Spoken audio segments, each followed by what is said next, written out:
বাংলাদেশটা কারো বাপের না, সেটা ৮০০ বছর আগে লক্ষণ সেনকে এই দেশের মানুষ যেভাবে বুঝিয়ে দিয়েছিল, ২০২৪ সালের জুলাই এবং আগস্টে শেখ পরিবারকে আবার বুঝিয়ে দেওয়া হয়েছে বাংলাদেশ কারো বাপের না।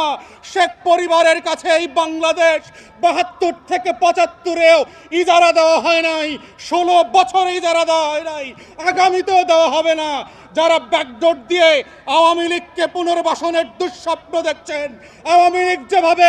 বাংলার ইতিহাসে মুসলিম লীগ হয়ে গেছে, যারা আওয়ামী লীগকে পুনর্বাসনের চেষ্টা করবে, যারা সংস্কারের বদলে বিচারের বদলে আওয়ামী লীগের নেতাদেরকে গ্রেফতার করবার বদলে লুটপাটের রাজতন্ত্র কায়েম করছে,